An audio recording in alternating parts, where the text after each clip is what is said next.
അതിനെക്കുറിച്ചൊന്നും ഞാനിപ്പോ അതിനെക്കുറിച്ചൊന്നും ഇപ്പൊ പറയുന്നില്ല. ഞാൻ എനിക്ക് പറയാനുള്ള കാര്യം ഞാൻ പറഞ്ഞു കഴിഞ്ഞു. ഒരു കേന്ദ്ര ഏജൻസിയുടെ അന്വേഷണം കൂടി ആരംഭിച്ചിരിക്കുകയാണ്. അപ്പോൾ കേന്ദ്ര ഏജൻസിയുടെ അന്വേഷണത്തെ പൊതുവെ CPM എതിർക്കുന്നതാണ്, രാഷ്ട്രീയ പ്രേരിതമായി കൊണ്ടുവരുമെന്ന് പറയുന്നു. ഇലക്ഷന്റെ സമീപം നിൽക്കുമ്പോഴാണ് ഈ ശബരിമലയിൽ ഒരു ED അന്വേഷണം ആരംഭിച്ചിരിക്കുന്നത്.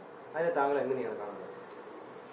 നമ്മുടെ സംസ്ഥാനത്ത് നമുക്ക് എല്ലാവർക്കും വിശ്വസിക്കാൻ കഴിയുന്ന ഒരു സംവിധാനമാണ് ഹൈക്കോടതി എന്ന് പറയുന്നത്.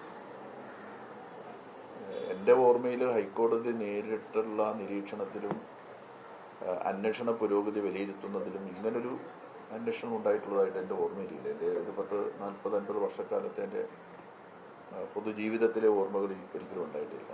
അങ്ങനെയുള്ള സമഗ്രമായിട്ടുള്ള ഒരു അന്വേഷണം ഹൈക്കോടതിയുടെ ഡിവിഷൻ ബെഞ്ചിൻ്റെ നേതൃത്വത്തിൽ കൃത്യമായിട്ടും ആഴ്ചയിലൊരിക്കൽ അന്വേഷണ പുരോഗതി വിലയിരുത്തിക്കൊണ്ട് എല്ലാ കാര്യങ്ങളും നടന്നു വരികയാണ്.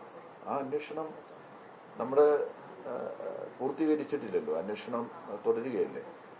അന്വേഷണത്തിൽ വസ്തുതകൾ വെളിച്ചത്ത് വരുന്നുണ്ട് എന്ന് കോടതി തന്നെ പറഞ്ഞിട്ടുണ്ട്.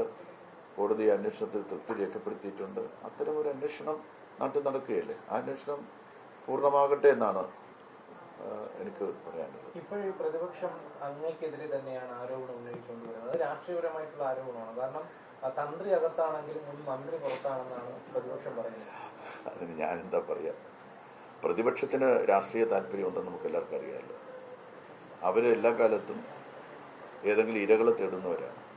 ഒരു ഇരയെ മുന്നിൽ നിർത്തി തങ്ങളുടെ രാഷ്ട്രീയ താല്പര്യം നേടിയെടുക്കാൻ വേണ്ടിയിട്ടുള്ള പരിശ്രമമാണ് പ്രതിപക്ഷം നടത്തുന്നത്. പ്രതിപക്ഷ നേതാവിനും അറിയാം, പ്രതിപക്ഷത്തുള്ള നേതാക്കന്മാർക്ക് എല്ലാവർക്കും അറിയാം, ഈ രാജ്യത്തുള്ള മുഴുവൻ ആളുകൾക്കും അറിയാം, നിങ്ങൾ മാധ്യമ പ്രവർത്തകർക്കും അറിയാം, ഒരു മന്ത്രിക്ക് അതിനകത്തൊന്നും ഒരു റോളുമില്ലെന്നുള്ള കാര്യം.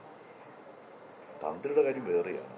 അദ്ദേഹം 24 മണിക്കൂറും ആ ക്ഷേത്രത്തിൽ തന്നെ ബന്ധപ്പെട്ട് ക്ഷേത്രകാര്യങ്ങളെല്ലാം ഇടപെടുന്ന ഒരാളാണ്.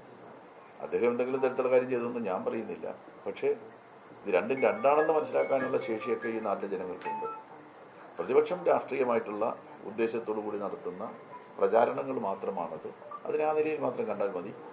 രാഷ്ട്രീയമായിട്ടുള്ള ഒരു പ്രചരണത്തിന് ഈ വിഷയത്തെ മന്ത്രിയെ കൂടെ ബന്ധപ്പെടുത്തി ആയുധമാക്കാൻ വേണ്ടിയിട്ടുള്ള പരിശ്രമമാണ് പ്രതിപക്ഷം.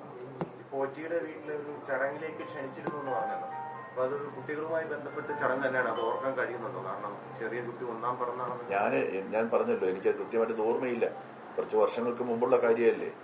അവിടെ ഒരു ചടങ്ങ് നടന്നു എന്ന് എനിക്കറിയാം. എന്ത് ചടങ്ങാണെന്ന് കൃത്യമായിട്ടൊന്നും ഞാൻ എഴുതി വെച്ചിട്ടൊന്നുമില്ല. ഒരുപക്ഷെ നിങ്ങൾക്ക് അന്വേഷിച്ചാൽ കണ്ടെത്താൻ പറ്റും. ഒന്നുകിൽ നിങ്ങൾ അന്വേഷിക്കണം, അല്ലെന്നുണ്ടെങ്കിൽ നിങ്ങൾ ആ കാലത്ത് എന്നെ പൈലറ്റ് ചെയ്തിട്ടുള്ള വെഞ്ഞാറമൂട് പോലീസ് സ്റ്റേഷൻ ഉണ്ട്, അവർക്ക് ആ ചടങ്ങിനെ സംബന്ധിച്ചുള്ള വിവരം അറിയാമായിരിക്കുമെന്ന് എനിക്ക് വിശ്വാസം. പോലീസിന് അറിയാമായിരിക്കും. ഞാനെൻ്റെ അന്ന് എന്നോടൊപ്പം ഉണ്ടായിരുന്ന ഗൺമാനോടും ചോദിച്ചു, ഒരു ചടങ്ങെന്നേ അയാൾക്കും അറിയാവൂ, എന്ത് ചടങ്ങെന്ന് അറിയില്ല. ഞാൻ മനസ്സിലാക്കുന്നത് ഒരു ചെറിയ കുട്ടിയുടെ 100 1-ാം ജന്മദിനമോ ഏതോ അങ്ങനെയുള്ളൊരു ചടങ്ങാണ്. ഒരു കുട്ടിയുമായിട്ട് ബന്ധപ്പെട്ടതാണ്. ചോദിക്കാൻ കാരണം ചെറിയ കുട്ടികൾ അസമയത്തോടെ ഉണ്ടായിരുന്നില്ല എന്നാണ് ഞങ്ങൾക്കുള്ള അറിവ്. അതുകൊണ്ടാണ് ചോദിച്ചത്. ഓർക്കുന്നത് എനിക്കറിയില്ല. ഞാൻ പറഞ്ഞല്ലോ, ഒരു ചടങ്ങിനാണ് പോയത്, അത്രയേ ഉള്ളൂ. ആ ചടങ്ങുമായിട്ട് ബന്ധപ്പെട്ട പോയത്. ചെറിയ കുട്ടിയാണോ വലിയ കുട്ടിയാണോ അങ്ങനെ ഞാനത് ഓർക്കുന്നില്ല. അയൽവാസിയുടെ മൊഴി വരുന്നുണ്ട് മാധ്യമങ്ങളോട് സംസാരിച്ചത്. 2 പ്രാവശ്യം താങ്കളോട് വന്നിട്ടുണ്ട്. ഞാൻ പറഞ്ഞല്ലോ, ഞാൻ ഒരു പ്രാവശ്യം പോയിട്ടുണ്ട്.